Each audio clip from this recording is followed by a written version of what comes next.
What's up, guys? Welcome back to Michigan Muckraker. My name's Michelle. Today is August 7th of 2023, and I hope you guys had a wonderful weekend. It was beautiful weather here in Michigan. Hopefully it was where you are as well.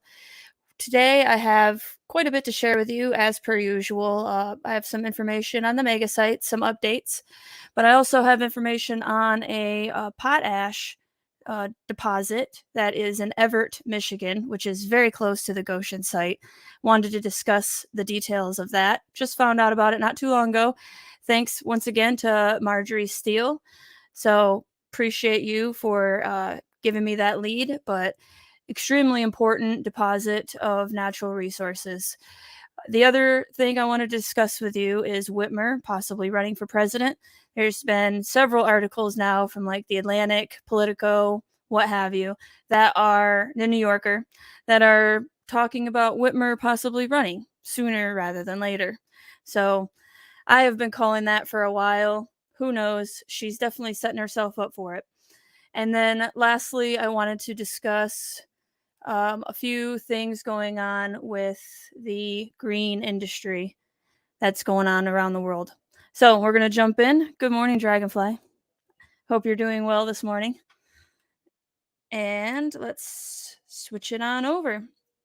So, starting out with the potash, the country's largest potash mine is coming to Michigan. Try to get my mouse where it's supposed to be. There we go. All right. The war in Ukraine has the U.S. looking for fertilizer at home, but at what cost? Once again, water-intensive industry here. So with the megasites, as including this one, will we have any water left? That is a valid question, and we're going to get into how many gallons per day. It's unbelievable. A mile and a half below Doug Miller's backyard in central Michigan lie the remnants of an ancient salty sea. When the waters receded around 350 million years ago, they left behind thick deposits of potash, a commonly used fertilizer. For Miller, a retired engineer, the stuff is out of sight but top of mind as the company Michigan Potash and Salt has sought to build a mining facility next door. The facility will pull vast amounts of groundwater from the same aquifer as Miller's. I highly suspect if they actually do this, my well would run dry. So we have another Michigander local that's worried about his water and Michigan and his private property. The mine in the rural township of Everett has been in the works since 2012, and I've never heard of it. And that's less than an hour north of me, so pretty crazy. Russia's invasion of Ukraine has raised the stakes. With its close ally, Belarus, the two countries produce 40% of the world's potash, which is rich in potassium, one of three essential plant nutrients. Prices were already on the rise, and shutting off major providers from global markets is expected to keep pushing them up, so the U.S., which imports nearly all of its potash, is looking to support domestic sources, like the planned mine next to Miller's property. For the Denver-based Michigan Potash and Salt, with 15,000 acres of mineral rights across Osceola, I butchered that, I'm sure, and Mecosta counties. The Russian conflict is the latest reason why it needs to get its operations up and running ASAP. Michigan Potash stands ready to support American farmers by replacing one-to-one all the potash imported from Russia, said Theodore Pagano, the company's founder and CEO. In March, the U.S. Department of Agriculture announced $250 million investment to support all American fertilizer companies like Pagano's. Once it's operating, Michigan Potash's site is expected to be the largest source in the country by far. Now, of course, because of the nature of farming nowadays, we need fertilizer, but there are obviously issues with fertilizer, right? I mean, it's not the natural way of doing things. It's not the best way, although this does seem like a natural fertilizer, not a chemical. So I guess I should learn more about that in particular, but still, fertilizer is necessary for food, the way we produce food now. And trying to feed the world as we do,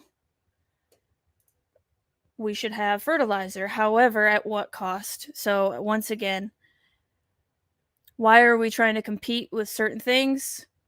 This is a little bit different than the Megasites, I will say, because with the EV battery tech, we are trying to directly compete with China, who already has a foot in the market, and it's not even a great industry, right? There's piles of batteries in landfills right now as we speak, here in America, around the world, but China most specifically. So why are we competing to catch up with that industry when it's not good for the planet? That's what we need to continue to ask whoever is for these EV battery plants. But this is a little bit different. I'd like to know what you guys think about this potash distillery or mining. And do you think it's worth the risk for fertilizer? Because fertilizer means food. It's a hard one. To Miller and others in the area, the risks of mining and pumping out all that groundwater to extract the potash simply aren't worth it. Good morning, Shelley. Thank you very much for joining me. I hope you had a great weekend. They worry about the potential damage to sensitive wetlands as well as their drinking water. They question whether the U.S. really needs potash from central Michigan when there's plenty at well-established facilities just across the U.S.-Canada border. All of a sudden, you get a war overseas, and he's fanning the flames that we have to have domestic production, said Ken Ford, referring to Pagano. While the U.S. relies heavily on international potash, importing 94% of its annual use, 83% of it comes from Canada, home to the largest mines in the world, excuse me, and directly connected to rail to the Corn Belt. Russia and Belarus each represent 6%. In December, Michigan Potash obtained the last of the permits it needs to begin construction. And this, came out in 2022. So that was December of last year.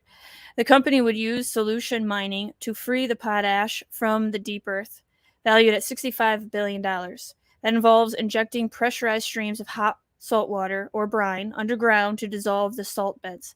Then that brine would be pumped back to the surface, where it's dried at high heat to extract the crystallized potash.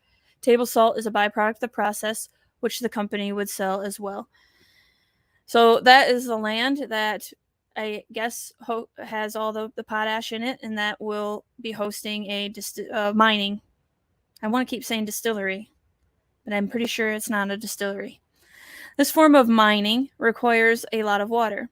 The Michigan Department of Environment, Great Lakes, and Energy, or EGLE, has already granted permission for Michigan Potash to extract 725 million gallons of groundwater each year. That amounts to some 2 million gallons a day, far exceeding the withdrawal allotted to Nestle for that bottled water plant that is a few miles away. Now, I hate that we are allowing Nestle to steal our water, bottle it up, and sell it. The CEO of Nestle, I don't know if it's the same one, but the CEO that I saw a few years ago said that water is not a natural human right. He wants everybody to pay for water. That's who we sold our water to, for very, very cheap. Michigan Potash says it would recycle as much water as possible, calling its system a closed loop. Their production would capture the hot steam from boiling the potash out of the brine, which would supplement their water use. But only so much can be recycled. When the brine can't be reused anymore, they'd inject the wastewater back underground into deep wells. Overall, the company has proposed boring 11 wells, 8 for mining and 3 for waste. Ford, I thought was interesting, who's on the board for the Michigan Citizens for Water Conservation, said the site is unsuitable for mining. It slopes on all sides, and it's in the middle of 4 creeks that wander through a large freshwater marsh before flowing into the Muskegon River. They literally could not have picked a worse location for this, Ford said.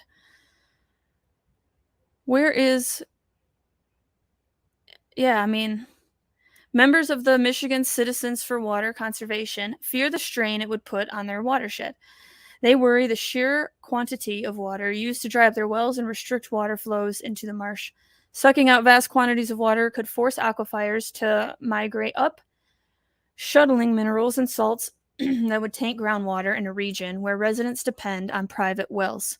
I don't know what we're supposed to do if the aquifers destroyed, Miller said. We're out in the boondocks here. There's no way we're going to get a municipal water source. Well, unfortunately, United Nations Agenda 2030, they don't really want us on well water, and they don't really want us in the country. And they keep saying that by 2030, 6 out of 10 people will live in the city. So that is what they hope. Are they, they just trying to convince us, or are they going to push us into the cities by destroying our well water? A leak of the salty brine could also devastate their supply water, as well as the surrounding wetlands and waterways. So, another threat to the Muskegon River. Again, the largest river in Michigan, 214 miles of beautiful, pristine, God given water. And we are going to try to destroy it one way or another, it seems. Under high pressure, waste from injection wells can force its way out through cracks in the bedrock or old wells nearby, of which there are 36 around the proposed wells, according to the EPA survey. A ProPublica investigation found such leaks are fairly routine, growing more common as systems age. Shelley says this doesn't sound sustainable or good for our environment. Right. If that was what they were for, then they might actually consider that. But it isn't really, it's just about, funneling what they want. It's just an excuse to hamstring one company and promote another. And obviously, they like this. They want this potash because Eagle already went for it. So, in 2018, the Michigan Citizens for Water Conservation filed a complaint with the State Environmental Department challenging Michigan's potash's permit. A state judge rejected it last fall, clearing one of the company's last hurdles. The group says the state hasn't properly assessed the environmental impacts of the mining project. For instance, the state approved the company's water permits through an online tool without any formal review. That tool assesses how withdrawing water affects stream flow and fish population, but not the surrounding wetlands or underlying aquifers. Sorry, my throat must be dry. Let me see if I can fix that.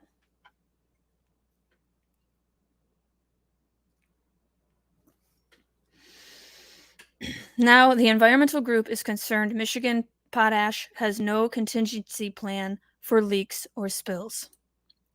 Calls and emails to the company and Pagano were not returned. Eleanor, a metallurgy professor at the Massachusetts Institute for Technology, sympathized with the locals' concerns. Mining ventures demand high initial investments, and the price to keep mines running safely is steep. To guarantee profits, some shortcuts will have to be taken. This is, again, profits over people. I mean, if we're going to do this thing and we're giving them money to do it, then why are there any shortcuts whatsoever? Shortcuts should never be justified when it comes to the health of the people that are paying for this project. That's my experience in every mining project. If the risk is high, even though the risk is unlikely, I don't know if any community will accept it. Potash mining isn't new in Michigan, nor even in Osceola County. A husk of a mine built in the 1980s sits just a few miles away from the Everett site. The mine exchanged hands over the years, passing through the Mosaic, one of the world's biggest fertilizer producers, before its current owner, the global architectural conglomerate Cargill, took over. Cargill. Never heard of them. Have you guys? Today, the facility is only used to produce salt, not potash. Major companies have struggled to turn the profit from mining potash in the area, Ford said, explaining why he and his colleagues are skeptical of Pagano's ability to do so. That skepticism grew when they learned about a past failed potash venture of Pagano's in North Dakota. According to Ford, who also sits on the County Planning Commission, the commission has invited Michigan Potash to discuss the project, but the company declined the meeting. Shelley says, I'm in Iowa, land of GMOs and tons of chemicals. Yeah, I wonder what is going on in Iowa. Do they have... They are a huge toxic company. Cargill. Okay. I'll have to look into them more. When necessary permits for construction in hand, with the necessary permits for construction in hand, Michigan Potash says it's securing the last funds before breaking ground on the site that borders Miller's property. The company scored a $50 million boost from Michigan lawmakers in March when they approved a $4.8 billion spending plan, including the subsidy for potash mining.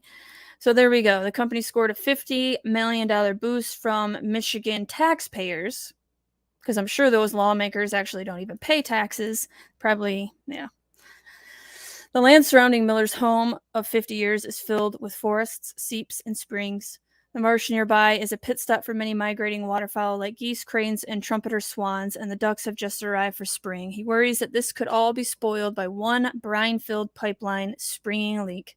This thing is carrying tens of thousands of gallons per minute. That kind of scenario would just be a disaster.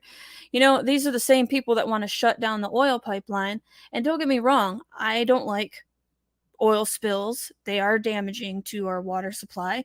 But why don't we maintain that, since that is our primary source of energy? And until we can actually find something that's good for Mother Earth and will allow us to continue to have energy and not have rolling blackouts or freeze in the winter, then why can't we just make sure that our oil pipeline is pristine and constantly keep that up? But now we're just going to keep adding, again, all these megasites, 6 megasites, and now this potash mining facility. It's like, it's hypocritical unless you check your premises and realize that they don't really care about the planet. They just want to, electrify the world. So, got to get rid of the gas and oil pipeline. So, that is out of Grist, which I've never heard of, but it's an environmental site.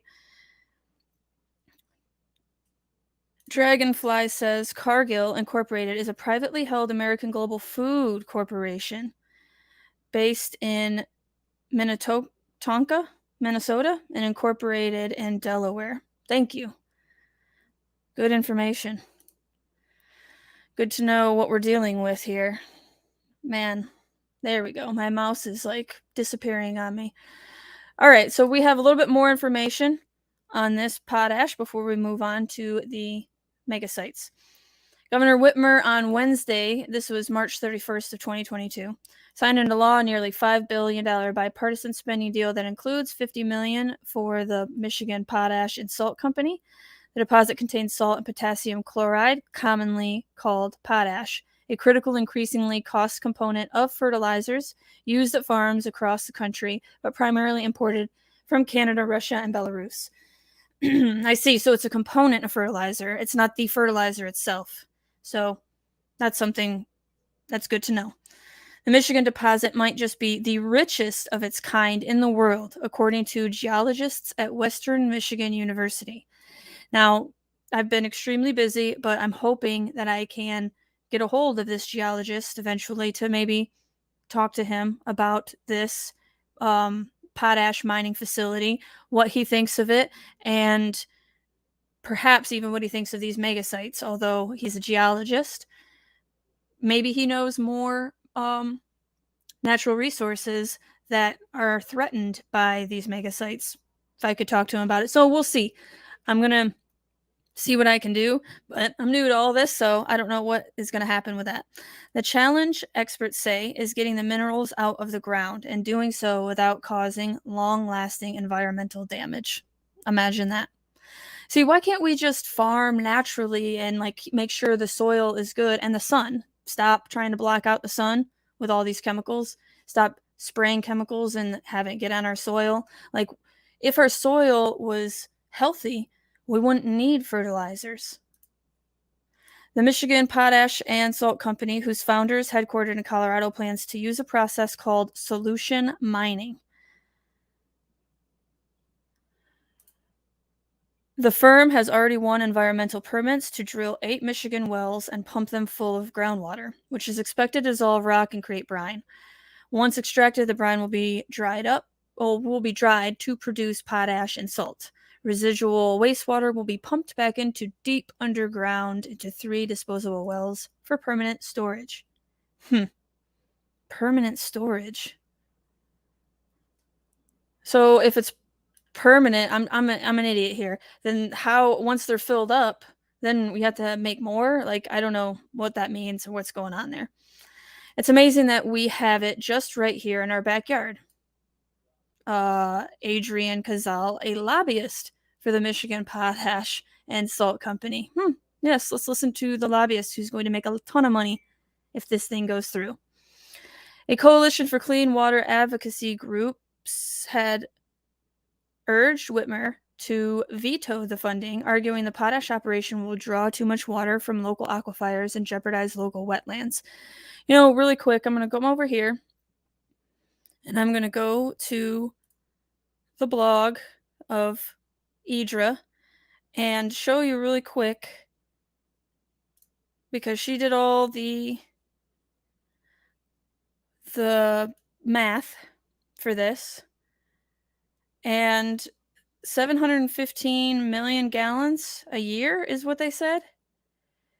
See, this is Gotion is 715,000 gallons of daily.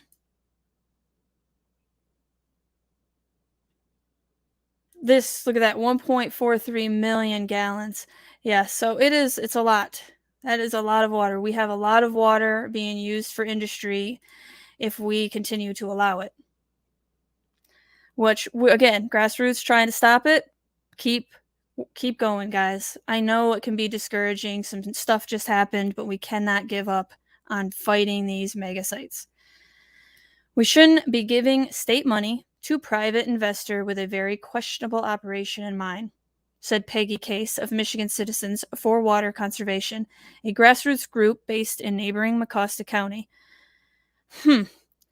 Michigan Citizens for Water Conservation. I wonder if we've gotten a hold of them, and maybe we should join up EDRA with these guys. I don't know if it's already happened, but that's something to consider. The damage that can occur just in the process of trying to construct something like that is going to be massive. But geologists and state regulators say modern engineering techniques minimize those risks. And the company says it plans to recycle groundwater by reusing at least 90% from each withdrawal as part of a closed loop system. 90%, not 100. So what's up with that other 10%? What happens to it? Will that slowly poison the people with wells in the area?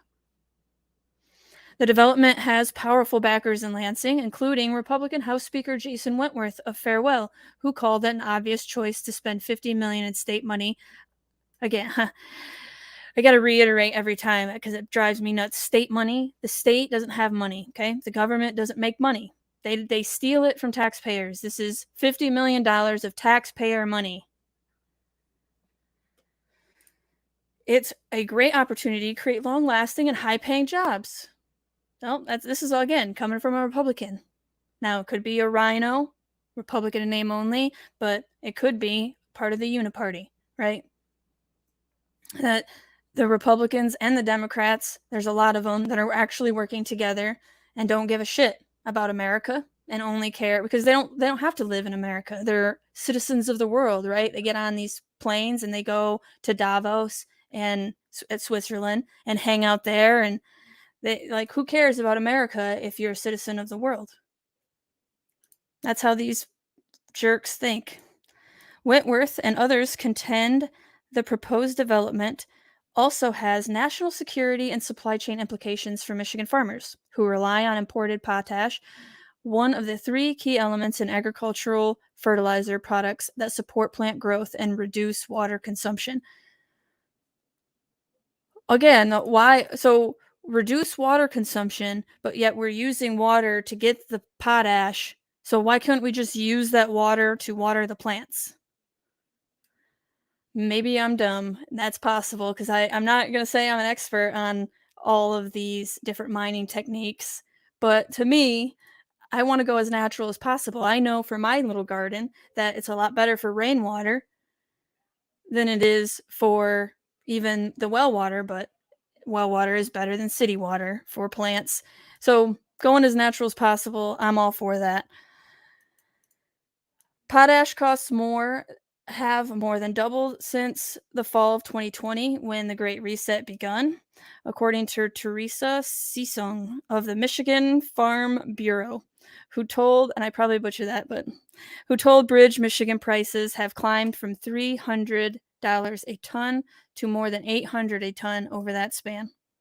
There's been a kind of steady increase due to a lot of different factors, noting she's seen fertilizer prices rise on her own farm where she grows corn, soybean, and wheat. What's happening in Ukraine is just kind of compounding all these other things. Once again, the real people that are hurt by this war with Ukraine is not really Russia. Russia is still selling all its stuff, but through India.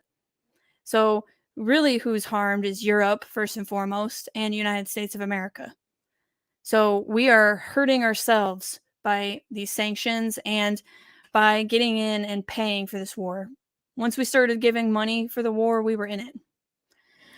Shipping delays and fertilizer prices are really hurting our farmers, said Senator Kurt Vanderwall, a Ludington Republican, who was part of a coalition that pushed to fund the operation in Osceola County, which is in his district.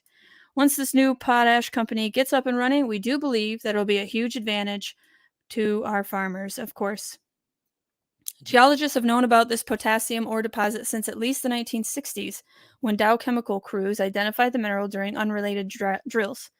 Mosaic, a Canadian-based potash firm, operated a small-scale extraction site from mid-1990s until 2013. That's when Western Michigan University rediscovered the deposit by analyzing sample cores that Mosaic donated, but had never before made public, said William Harrison III, a professor and director of the Michigan Geological Repository of Research and Education. Why wasn't it made public? I'm sure that it was taxpayer dollars that discovered it to begin with. Why do we pay for things and then it's kept secret from us? It turns out that it's some of the richest, maybe the richest deposit of potash and the purest that's been reported anywhere in the world.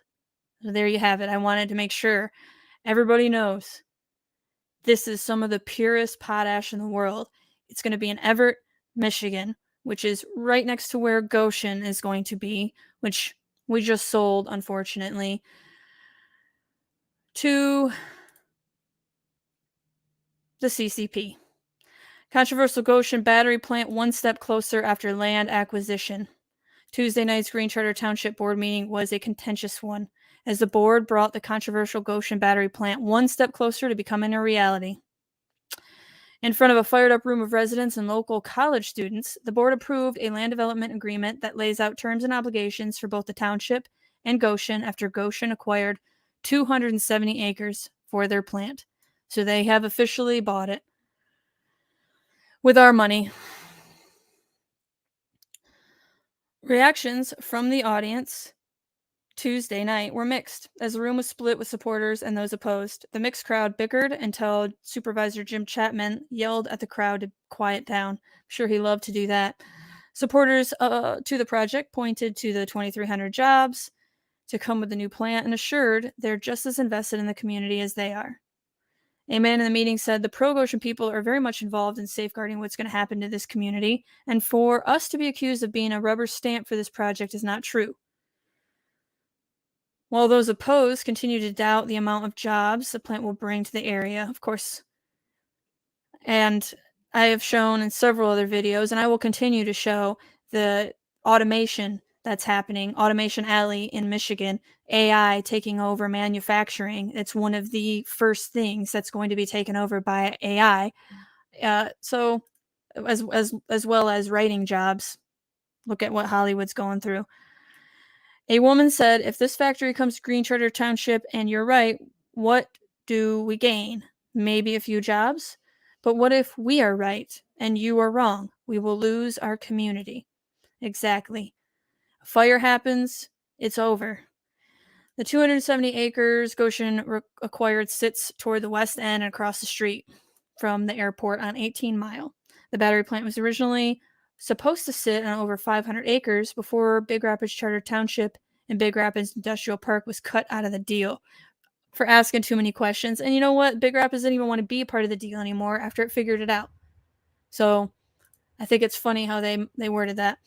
The acquisition required Gotion to purchase some homes near the site and will require 10 acres to be rezoned from the agriculture to industrial.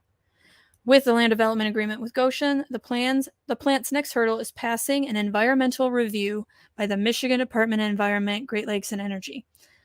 Why couldn't that be done before we decide to sell the land? Now, what if the plant isn't passed, which we know it's going to be because Eagle's captured? But what if Eagle actually did their job, cared about the citizens, and said, oh, we don't want this project here. It's bad for the environment. Now we just sold China 270 acres using our tax dollars, and they can't even put the plant there. Like, to me, it's backwards. Why wouldn't Eagle say, hey, we're good with this job or this plant or not? It drives me crazy. Now, we sold it to them, and we're going to get it, but what if? The other thing I wanted to show you is something that's very recent, and yet it's been going on since 2012. But this is Iowa farmers accuse China of stealing American seeds. Now, I'm going to play this. I'm going to hope that the sound works. Please let me know in the comments if the sound's not working, and I'll just read the article, okay? Oh, never mind. It's not going to tell us anything anyway. It's one of those. Farmers in Iowa are accusing the Chinese state of stealing valuable seed samples from America that have been genetically modified to improve crops in order to reproduce them back home. A bipartisan delegation from Congress hosted a roundtable in Dysart, a town in central Iowa. There you go. Connie, we got Iowa here. On Thursday to hear from locals about the impacts of the CCP's malign tactics to undermine American agriculture. The area has previously been visited by Chinese nationals to dig up the improved seeds. You hear that? Chinese nationals got caught digging up seeds. Now, not only did they steal the seeds and send them back, but they also hindered our food supply here by doing so, right? So it's a double whammy. Thank you, Jessica. Thanks for joining us. Hope you're doing well. I know tomorrow, by the way, Green Charter Township board meeting, and I am going to try to make it, but I'm not sure if I can. But if you can make it out there to the Green Charter Township meeting, strength in numbers. We could always use people if you have the time to show up.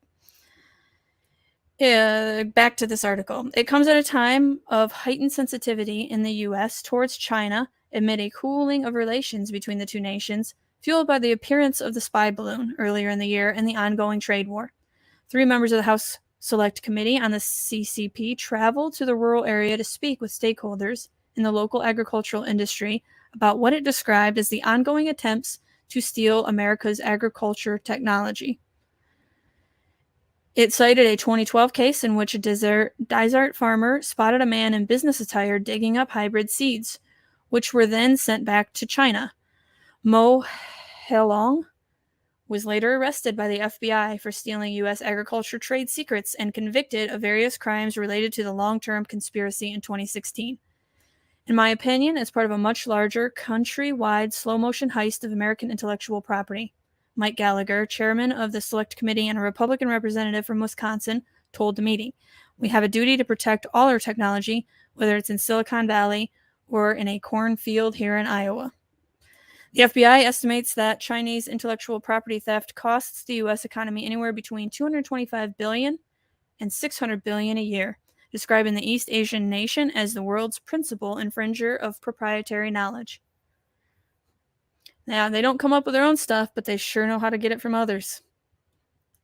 In 2020, and what they do come up with is not ever good for humanity. FBI Director Christopher Wray said the agency had seen economic espionage cases linked to China increase by around 1,300%.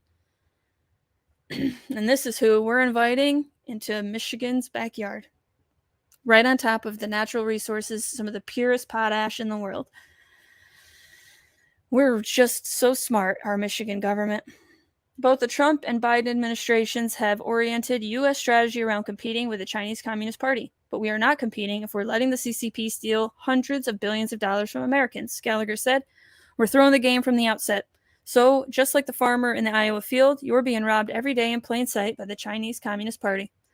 We can't sustain this anymore, Raja Krishnamurthy, ranking Democratic member on the Select Committee and a representative for Illinois, told the roundtable. We can't have a situation where we're constantly developing secrets and research and doing the hard work of innovating, and then all of a sudden having that stolen from us, especially when agricultural exports, especially from your district and others, are so vital to the economy. See if I can get my mouse to work. Come on. There we go. Connie says, they have been stealing our secrets for many years, and obviously in several areas of industry. And Jessica Sharp, I'll live stream next meeting. Awesome. Thank you. And I also have a new YouTube channel that Green Charter Township put up, and they are posting all of the meetings as well. The sound is okay, but it's better than nothing. So I will have that linked so we can all look at it whenever we want. Farmer Louis Zombach told News Nation farmers were paying a tech fee for genetically modified seeds. So when they steal that and they use all that technology for nothing, they are stealing from every Iowa farmer and every farmer in America that's using that type of technology. However, some who attend the meeting expressed caution about the approach. Sixth-generation Iowa farmer Suzanne Sharon produces soybeans and corn, called member of Congress to act strategically towards China. One of every 3 rows of soybeans you saw as you were driving here goes to China. So while there's little doubt that China has targeted the United States intellectual property and engaged in unfair trade practices, let's proceed cautiously, please, as there's not another market that can completely replace the Chinese market for the American soybean farmer. Wow. So what do you think of that, Connie, or anybody in the chat? Do you think that we should be selling all of our soybeans to the Chinese market? Do we have a choice? I mean, obviously supply and demand, but we have this terrible thing that we do, and that is we sell things that we need here in America to other countries because they will pay more than we will. So even though we need it here, our companies still choose to sell it overseas, which I don't know exactly how to fix that. Again, I'm not for big government, so government regulation is never the answer for me. Free market is always the answer, but how do we get rid of this technocrat leadership that we have? That's the question. Shelley says soy isn't good for us. It's a hormone disruptor. Yes, I have definitely heard about soy that you should only have it in small quantities. I try to stay away from it, but yes, there is something to be said about too much soy. Definitely. Let's see if this is 2 minutes long. Let me see if this works and the sound works. Oh.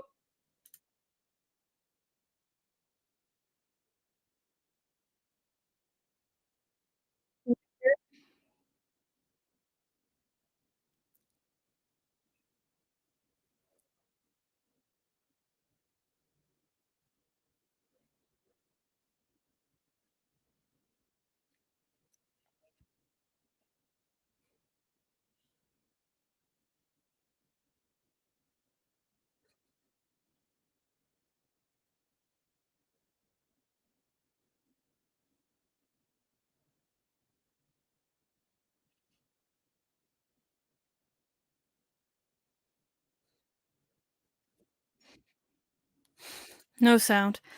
Okay. I don't know what to say about that. The StreamYard, I might have to switch back to OBS Studio, which is free anyway, but I like the StreamYard because I can put your comments up there. But I can't figure out why sound won't work on it. Hopefully I can level up. All right. So I wanted to reiterate this. This is from 19 August of 2021, the World Economic Forum to establish Global Center for Urban Transformation in Detroit. Now, this is coming directly from the World Economic Forum, so we should see what they think about Michigan and this partnership. The World Economic Forum today announced plans to establish a new global center for urban transformation headquartered in Detroit. The center seeks to increase public-private collaboration in cities and advance more inclusive and sustainable models for urban development. Now, this to me is directly relevant because this is exactly why we're getting all these public-private partnerships with public money being used on private plans. It's because we have allowed this evil into our state.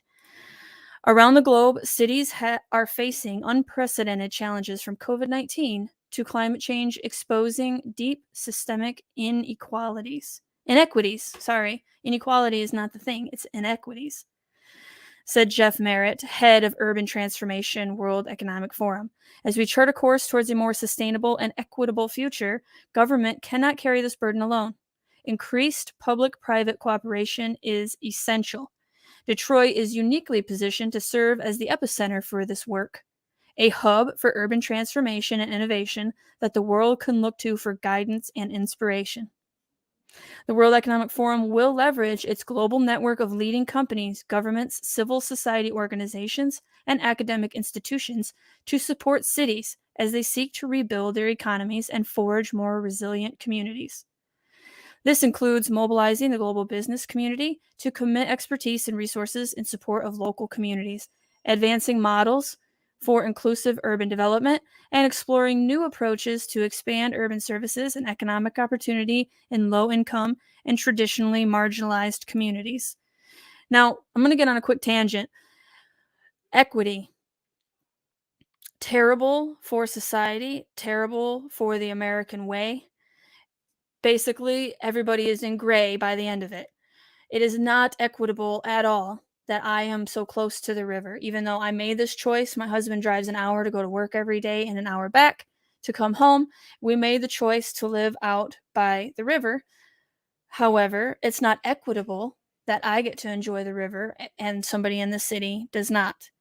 So it's another way where they can make excuses for why we should not be living out here in the country, in the woods, is because it's not fair to those living in the city. The center will launch in October with a series of events and announcements showcasing innovative models of urban transformation from around the globe. Bedrock, Detroit's largest real estate company, will host the center's work in Detroit, providing a testbed to rethink and redefine the benefits and possibilities of urban living. Additional work will be led out of the World Economic Forum's office in Beijing, Geneva, Mumbai, New York, San Francisco, and Tokyo. Beijing, first one listed. They are huge partners, China and World Economic Forum. That is why I will always say the World Economic Forum is more dangerous than China, because I think that the World Economic Forum is telling China what to do. China is definitely the top dog now. America has fallen behind, but there's still nothing compared to the ones that are orchestrating the entire thing. And the ESGs and BlackRock, all that stuff. Bedrock is excited to bring the World Economic Forum and its global platform to Detroit, said Kofi Boner, Chief Executive Officer, Bedrock. This partnership provides an opportunity to showcase Detroit's extraordinary growth and positions Michigan's largest city and international border as a global hub for the best-in-class thinking on developing a next-generation inclusive urban economy. Smart cities, guys, 15-minute cities or 20-minute neighborhoods. The Center for Urban Transformation will base its activities in Bedrock's downtown Detroit portfolio, with future intentions to join the developer's plans for that site, which will be at the heart of Innovation District, designed to drive economic transformation and create pathways for Detroiters into future high-growth industries. Once again, and this does tie in to Whitmer, possibly running for president. When you have friends like these, the sky's the limit on your power, right? The question is the presidency the most powerful position that she can get into? Because who knows what else they could have for her. What leaders are saying about the Center for Urban Transformation? Here we are. By 2030, 6 out of every 10 people in the world are expected to reside in cities, said Mohad Sharif, Executive Director of the United Nations Habitat. There's the United Nations. We need an urgent change in mindsets, policies, and approaches towards urbanization to ensure nobody is left behind. We look forward to working with the World Economic Forum to advance the new urban agenda and Sustainable Development Goal 11 to make cities inclusive, safe, resilient, and sustainable. Oh, don't you love all those buzzwords? Congratulations to the city of Detroit, and thank you to all people who championed this iconic American city as home of the World Economic Forum Global Center for Urban Transformation, said Governor Gretchen Whitmer, our sellout of a governor. Michigan has led the way in bringing together public and private sectors to creatively solve issues from transportation to small business relief for decades, and Detroit is the perfect place to leverage that approach to improving urban living worldwide. The World Economic Forum could have chosen any city in the world to locate its global center for urban transformation, and we are proud they chose Detroit, said Mayor Mike Duggan. In Detroit, we have always solved major issues and expanded opportunity through innovation and partnership, and that is exactly what the Center for Urban Transformation seeks to do on a global scale.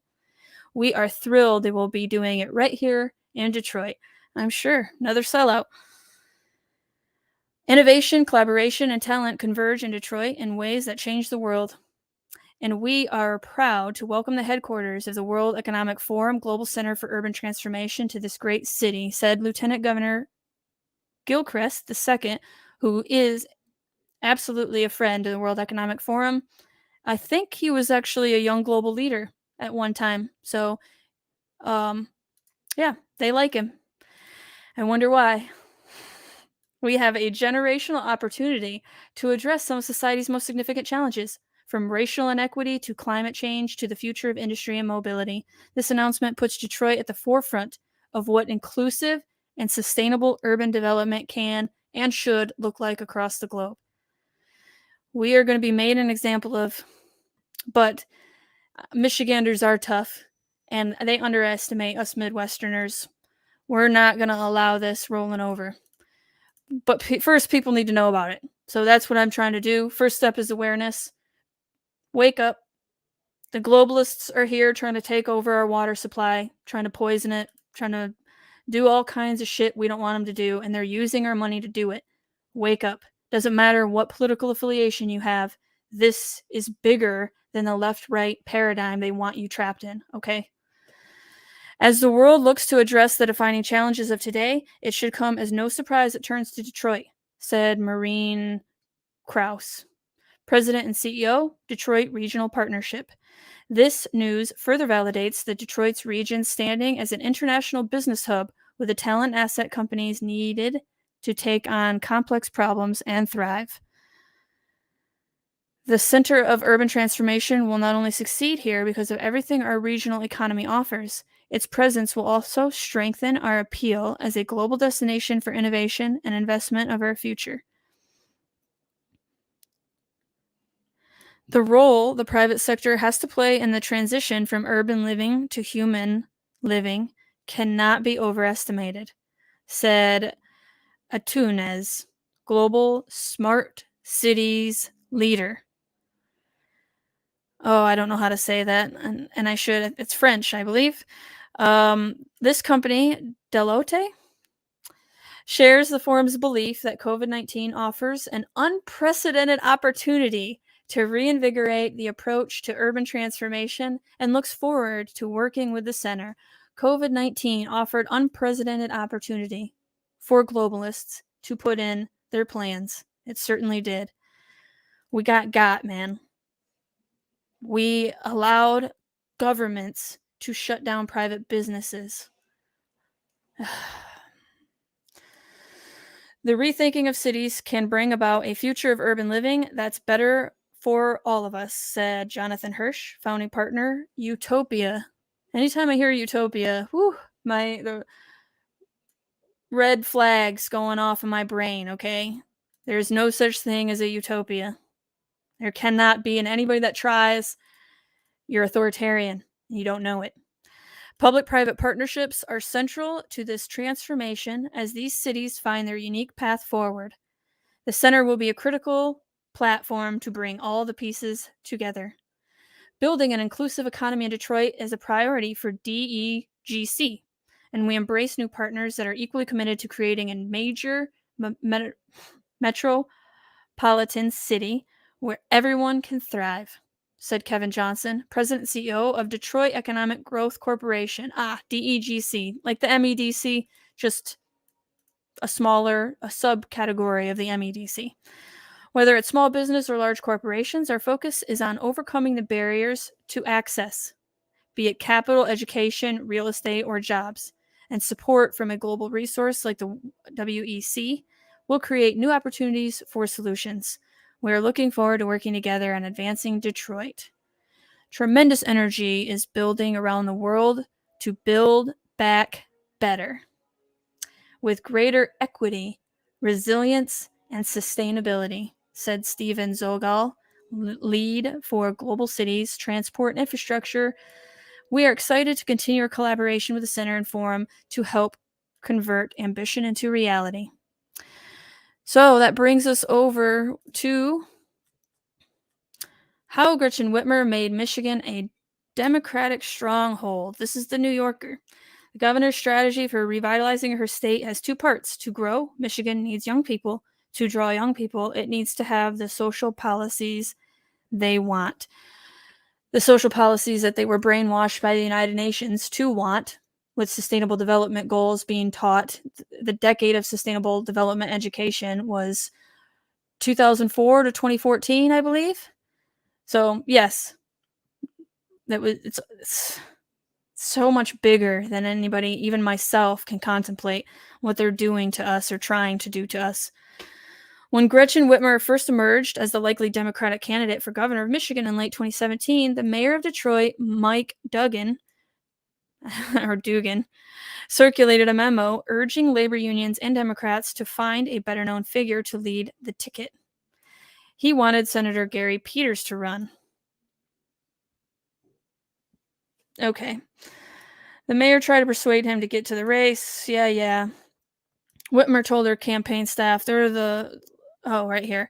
The word was that the union and its allies were prepared to spend $2 million on the election. Let's ask them for $3.5 million, Whitmer told her campaign staff.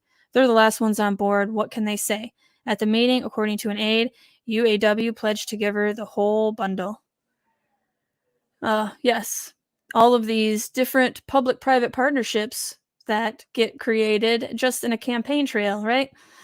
Hey, you scratch my back, I'll scratch yours, baby. Lobbying in our politics needs to get the hell out. Lansing, like many state capitals, offers a politician real power without much prospect of fame. In small office buildings and well-worn restaurants, lobbyists and legislators shape and reshape the fate of the auto industry, and with it, much of the Midwest. Whitmer, who's 51, worked in the Capitol for nearly her entire adult life. I didn't know that, did you? She knows just about everyone in town and is married to a local dentist. Everyone loves him, a Republican lobbyist told me. He's very funny. Mark Burton, who was Whitmer's principal aide for more than a decade, said the governor gives off a vibe.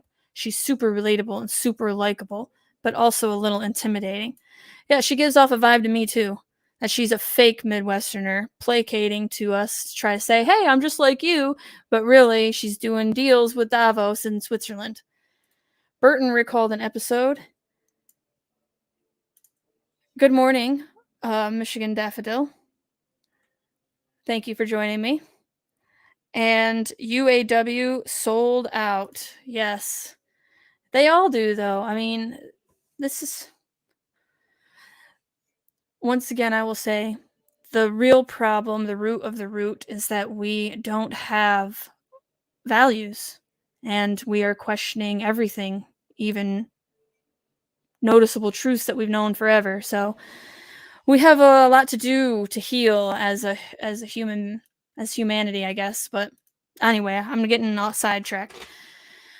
Burton recalled an episode from December 2011 when Whitmer was the minority leader in the state Senate and getting just about anything done depending on her relationship with Republican Majority Leader Randy Richardville. Whitmer had spent years working on an anti-bullying law with a family of a 14-year-old boy in her district who had killed himself after an 8th grade graduation hazing ritual. The measure was set to pass, but at the last moment, the Republicans, under pressure from the Catholic Church, added a clause exempting bullies who claimed a religious justification. Whitmer, as Burton told it, said essentially this is bullshit. The following week, Whitmer appeared on the Senate floor, accompanied by a cartoon of Richardsville holding a driver's license. Above the majority leader's face, it read, "License to bully." Stephen Colbert eventually picked up the story and Republicans backed down. Really quick, I'm going to show you a meme that I have, and I think it's hilarious. Oh boy. All kinds of stuff up. Oh, well, I can't because that's not how it works. Once again, gotta figure out StreamYard. I'll have to pull that up for you guys in a minute. Because let's see. During the pandemic, Trump attacked her from imposing long school and business closures. I don't like Trump. Everybody should know that by now, but he's absolutely right to have criticized her. The reason why our education is completely failing, and now we've just created another government education entity, bigger government, as if that will help. But it's because she closed the schools longer than almost any other state. She was one of the most tyrannical governors in 2021. So I agree with him on that. She endured an armed mob. Oh, the New Yorker. Everybody remember, this is the New Yorker. At the state capitol, and a plot by a group linked to a right-wing militia to kidnap and kill her.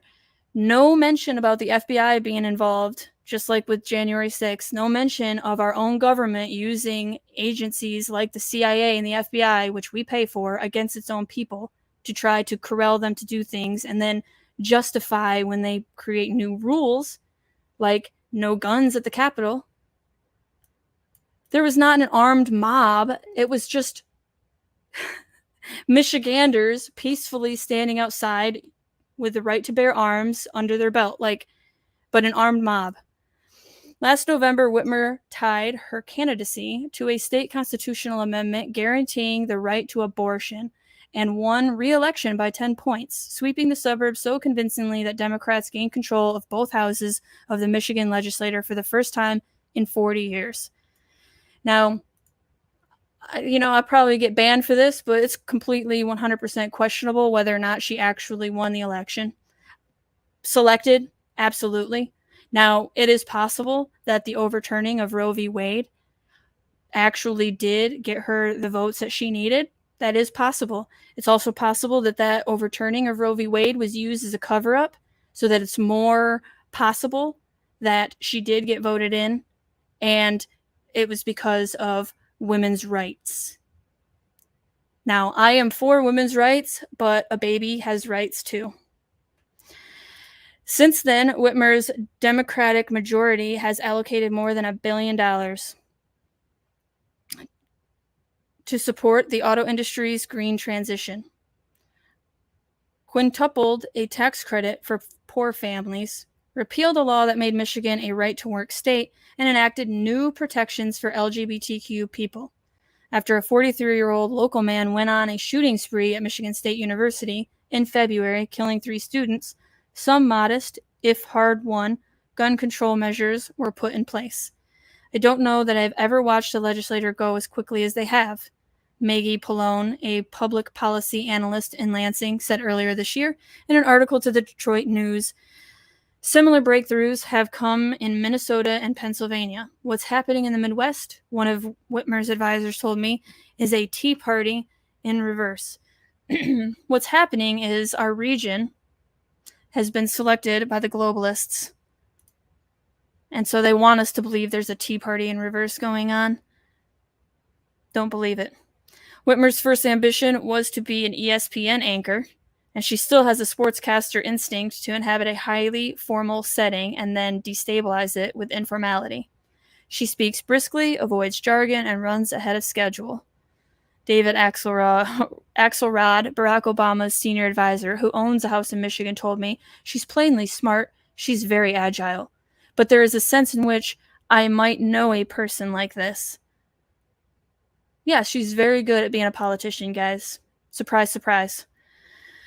One afternoon in May, I watched Whitmer record a series of TikTok videos in her ceremonial office used for bill signings and photo shoots, which was decorated with portraits of past Michigan governors, many of them sporting mutton chops. Whitmer has a wavy chestnut hair and a prominent chin that she dropped like a gavel at the start of each take. When she recorded a video wishing happy anniversary to the Ford Motor Company, a man in the room mentioned that his first car was a Ford Focus, which had been impounded for unpaid parking tickets. I know so many young men who had had their car impounded for parking tickets. Sorry if that sounds sexist. I don't know as many women, Whitmer said. I mean, this New Yorker, again, they love her, right? So they are just sprinkling on some bullshit, how awesome she is and why. But we can all think clearly. We all know the New Yorker's full of shit. At the height of the pandemic, they're not saying anything about her tyrannical measures, that you can go to Lowe's, you can go to Meijer, but you can't go to your local hardware store. You can go to Lowe's, but you can't buy paint, and you can't buy seeds. And what did she say? Oh, it's too early to plant seeds anyway. That's not the point. The point is, you shouldn't be telling us that we can go to this store, but we can only buy certain things. Like, I just couldn't believe how many people, too, were, like, all for it. All for the government having, like, you don't trust the government, but you're all for the government having complete control over private business and what you can and cannot buy at the big box companies that are friends and they can stay open. I keep getting on tangents, but if this woman actually goes up and is nominated as the Democratic ticket, I will just be, my mind will be blown. Like, how in the hell can anybody like her? Again, the only reason that you could say she won, possibly, authentically, is because of women's rights and women, unfortunately, believing that their rights were going to be taken away under Tudor Dixon. But other than that, like, did you forget about locking businesses down and destroying small business? People think she's an intellectual, but she's not. Tommy Stallworth III, a veteran Detroit politician who is now a Whitmer senior advisor. She is a wartime, don't even know that word. I'm an idiot. But you know what? We're going to change that right here, right now.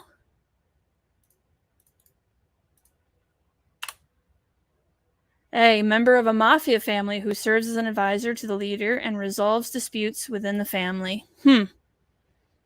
Interesting. Very interesting. Oh.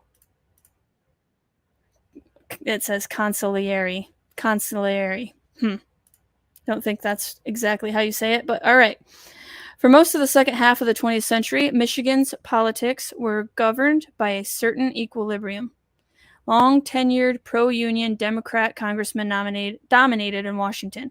In Lansing, pro-business Republicans were the norm, personified by Mitt Romney's father, George, who turned a successful career as an auto executive into a stint as Michigan's governor in the 60s. Whitmer came from a bipartisan political family. Her mother, Sherry, was a lawyer who eventually would work under the state's Democratic Attorney Office, and future Governor Jennifer Granholm. Oh, here we go. Friends with Granholm. And her father, Dick, had served in the cabinet of Romney's Republican successor, William Milliken. In Whitmer's baby book, there is a press release. Commerce director and his wife have a baby, Gretchen Whitmer. Whitmer's parents divorced when she was 6. Okay. Politics was not her main interest. I played sports, but more than that, I was kind of a rabid fan. She was working in the football office at MSU when her father, then a prominent power broker, encouraged her to get an internship in the office of the Democratic leader in the Michigan House, whose chief of staff, Daniel J. Loep, later became CEO of Michigan Blue Cross Blue Shield. She was like a sponge, Loep told me recently. I always knew she would eventually run for office.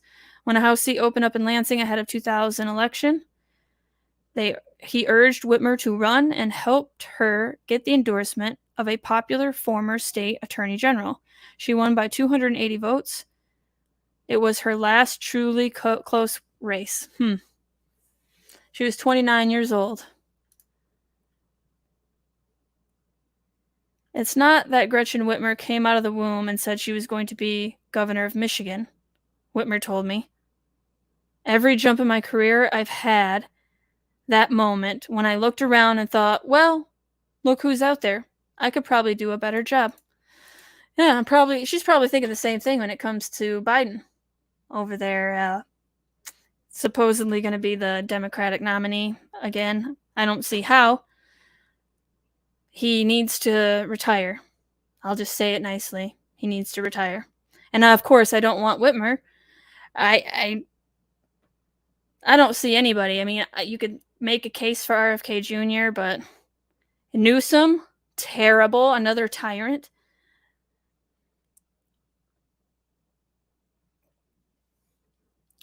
What do you guys think? Michigan Daffodil says, I'm 58 years old. After the last 3 years, 20 yards, I'm not surprised at Gretch getting the nod. Yeah. It's unfortunate. There is a big government party and a small government party, and it's kind of flipped.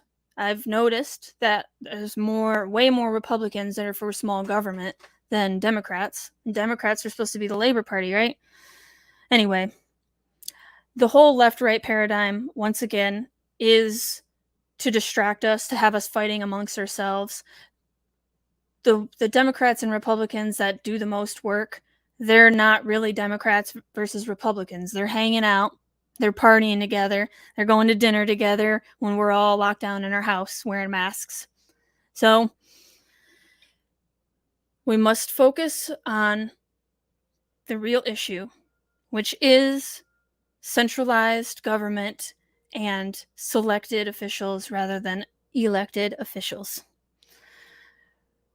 I'm going to read a little bit more from this, but it is quite long. I have another one that I want to share with you just to showcase that there's several big newspapers that are presenting her in such a way that leads me to believe she will be running if anything happens to Joe Biden next year or between now and the elections.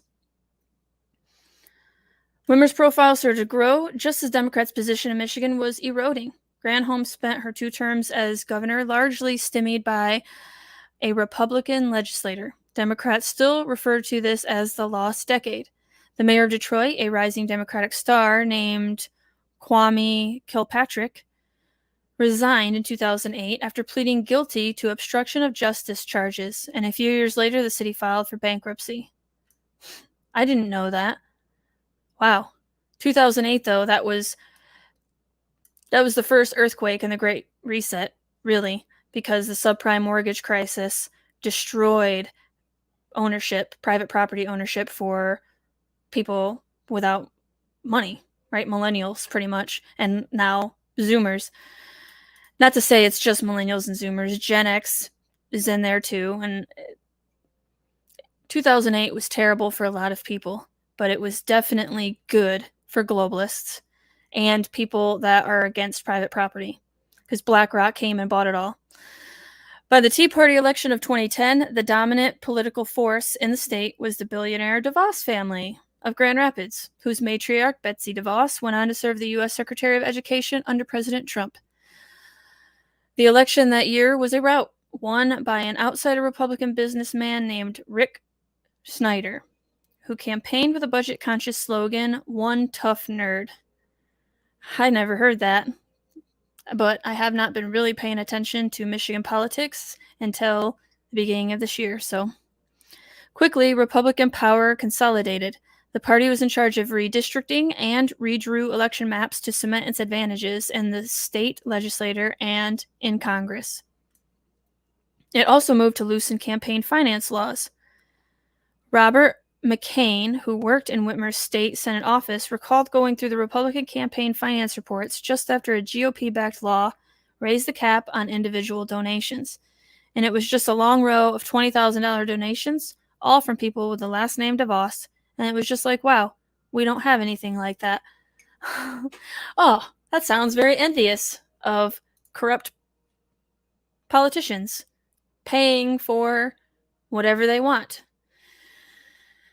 Oh, let's see. Usually the last paragraph is one of the best. Again, this is very long, all about Whitmer, just loving it. Nothing bad in this article, because why would they be fair and just? That's not how it works. Whitmer, for her part, embraces the fact that her administration has close working relationships with corporations. There we go. Jumped right into something really good. A little slyly, she brought up Ron DeSantis, the Florida governor and Republican presidential candidate, who has become embroiled in a year-long standoff with Disney over his self-branded anti-woke policies. I can't imagine General Motors taking a stance on just about anything where I would go to war with General Motors, Whitmer said.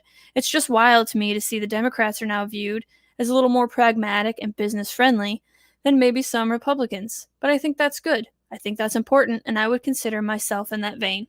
Yes, she likes public-private partnerships, guys. Surprise, surprise. The Democratic Party has had to adapt in Trump's wake. In subtle ways, its most prominent figures seem steelier than their counterparts a decade ago, with a clearer sense of political center and a sharper eye for advantageous political fight. They are also less adept at invoking a transformative sense of the future, and more politically dependent on conservatives alienating swing voters, a pattern that isn't sure to last. The way I've always looked at it, man, is it's all about power, Mark Burton told me. How do you get more of it? How do you save it? How do you use it in the best way possible? Whitmer, Burton went on, had developed a deep appreciation of this. She understands power. Couldn't say it better myself, New Yorker. She certainly does understand power. When I last spoke to Whitmer, just after the 4th of July, she was, in a sense, at the height of her political influence. Reporters had been coming to Michigan all spring to ask whether she'd run for president. I am not sitting in any room thinking about running for president, she told me. Good liar she is. And any time that comes up, it's a distraction. But she also seemed attuned to the political uncertainties of the Biden era and to how much the party still needed to accomplish and how brief the moment might be in which to do it. You know, what happens in these next few years is going to determine not just what the Michigan economy looks like, but what American democracy looks like, what the average person in this country's rights are, and what our confidence is in our institutions, she said. Things are moving so fast right now, and when you're moving fast, you can make a lot of progress or you can do a lot of damage. Yes, she is certainly doing a lot of damage to this state. That is for damn sure. Bypassing Biden, Democrats think of what could have been. In Michigan, a governor with a powerful message seems ready for the next step, but the president stands in her way. This is Politico, sorry. And let's just see. Last paragraph, because that's usually where the good stuff is. Oh, it was a question, let's see. Strong Biden supporter, but says 2028 has to be the year her party turns to a woman. That's going to be a real challenge for men because the country is going to say, where are the women? Okay, why 2028, not 2024? And why, more importantly, are we going to base this position on genitalia? Like, who gets the position? It should be on who has the most credentials, who is the most capable of leading our country. It should not be based on things that you cannot change.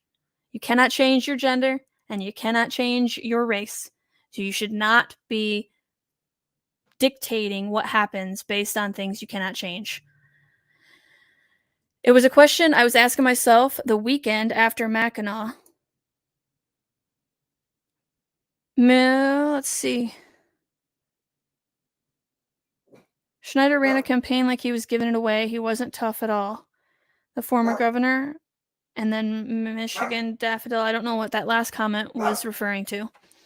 As a question I asked myself the weekend after Mackinac. Sorry if you hear my dog. When I was in Des Moines for the annual barbecue motorcycle ride hoisted by Senator Ernst of Iowa, which becomes a GOP candidate forum this close to the state's presidential caucuses. It was jarring to see Ernst and Iowa Governor Kim Reynolds speak at the outset before turning the program over to a series of mostly male presidential contestants, some of whom lacked the governing experience and most of whom lacked the appeal of the opening acts. For the moment, though, Whitmer is pushing to complete her Michigan story, one she knows won't be fully successful without addressing the twin challenges of her time, retaining her state's auto advantage in the transition to electric vehicles and reversing its population decline. Well, it certainly isn't going to reverse population decline to continue on with these megasites.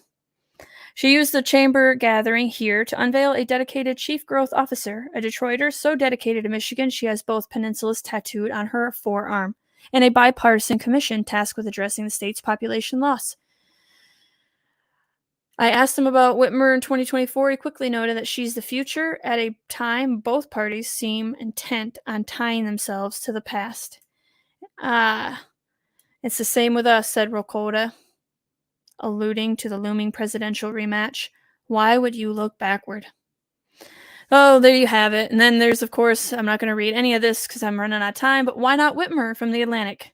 So, and this is all very recent. June 22, 2023, the Michigan governor isn't running for president, but she is happy to be interrogated over whether she might change her mind. If anything happened, you best believe, at least where I'm sitting, she is going to run for president. Yes. See if I can get my mouse down there. I think it's offensive to vote for someone to hire someone due to their gender. Absolutely. I agree. And I'm going to get on a little rant really quick. As a woman, I hate that if I got a really good job, I would question whether or not it's because I'm a woman or it's because I deserve the role based on my choices that I made and the skills that I have cultivated and whether or not I have the merit. I have the brains to do the job. I am the most capable person for the job. That's what I want to be. But then now, because of this bull that's going on where you hire based on things you can't change, in the back of my mind, why did they choose me? Is it because I was the best fit for the job? Or is it because I was close, but I'm also a woman? I can't stand that. And I can't stand that my mouse doesn't want to go where I want it. There we go. Scottish government axes 16 million trees to clear way for greener solutions. I'm not going to get into this either, but I wanted to just show this is what's going on here in Michigan. It's going on over in Scotland as well, where green industry is destroying wetlands and agriculture and forests in order to bring this industrialized wind turbine bullshit or huge Mackinac Island size battery plant facilities. Again, makes no sense unless it's not about saving Mother Earth. And I just have to keep reiterating that because over and over you see Irish farmers protest the plans to cull 200,000 cows. This is anti-life. Why in the hell are we going to just kill 200,000 cows? To save life. To save life, we're going to kill life. And a couple things this week, August 9th, Wednesday, and Thursday, August 10th, from 8:30 a.m. to 4 p.m. each day. The event will be hosted at DeVos Place in the heart of downtown Grand Rapids, the Advanced Manufacturing Expo.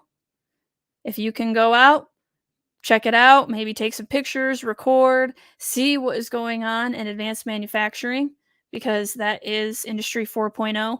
And so there should be some automation innovations that are being showcased. I'm not really sure. I've never been to an expo like this. I'm hoping I can make it. I'd like to make it on Wednesday, but it might be Thursday.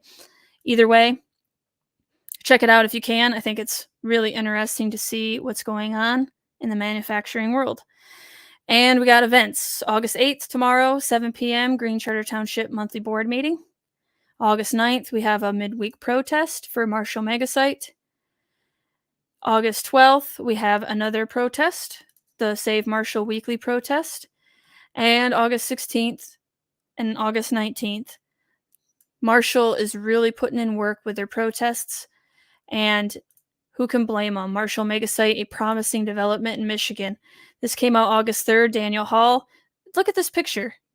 I took this picture, I put it on the thumbnail, but to me that looks terrible, right? It looks very dystopian and it's polluting Mother Earth. But then you go on to read this article and it's all for the Megasite. It's strange. I'm not really sure why this person is acting like it's a good thing. Look, it holds great promise for economic growth and job creation. And yet it's showing this very accurate picture of what could be Michigan if we allow all these megasites to come and put down roots. Very weird. Last, not least, August 9th, Marshall court hearing details. I'm going to try to live stream this. It is at 2 p.m., I believe. Yes. The committee will hold a press conference via Zoom at 2 p.m. Eastern Time and can be accessed through the link. I will have this link below. I have to get permission of the court to record it. So I'm going to try to get that permission and live stream it for you guys.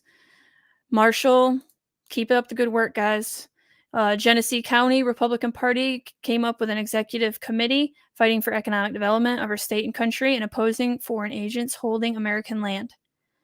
Whereas the Genesee County Republican Party supports Michigan's future economic growth as long as it does not degrade the environment, devalue property, or threaten our national security. The GCRP promotes economic prosperity and development that provides quality jobs through Genesee County, Michigan.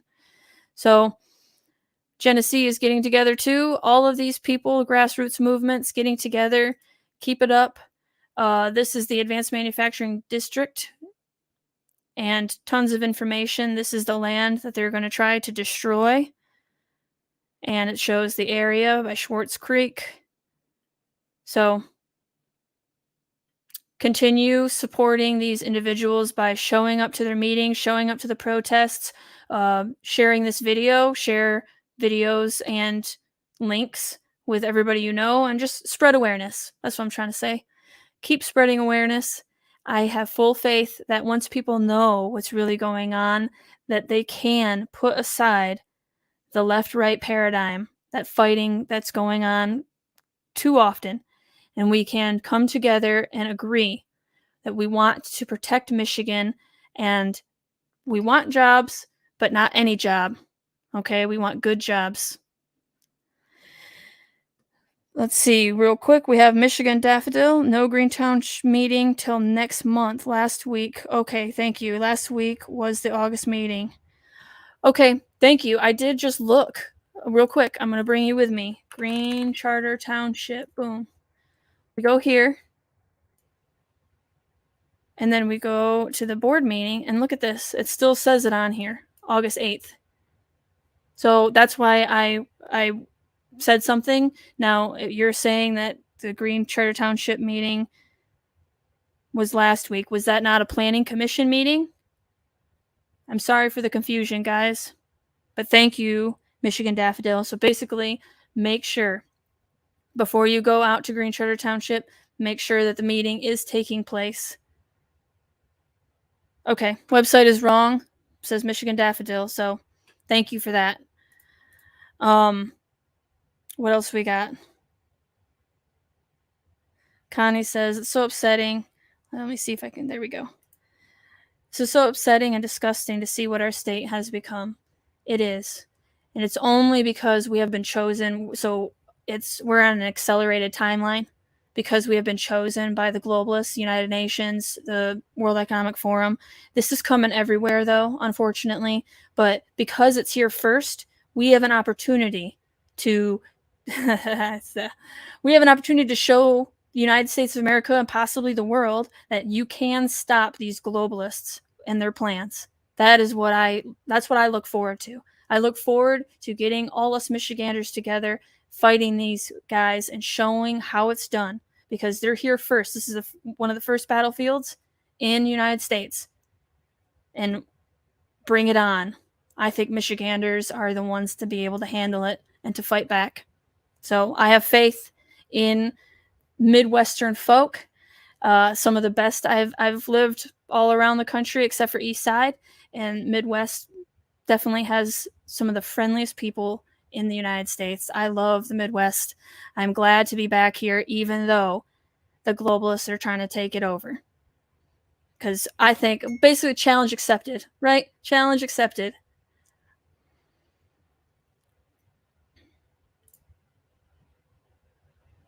All right, guys.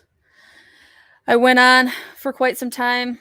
I appreciate you hanging out with me. I didn't get to everything, but the majority of it I got to, and I'm hoping that I shared something that you didn't know.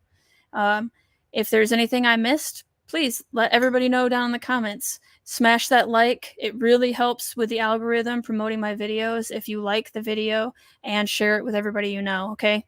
And once again, thank you for hanging out. I will be back live tomorrow at 10 a.m. So thank you guys. I love you. Peace.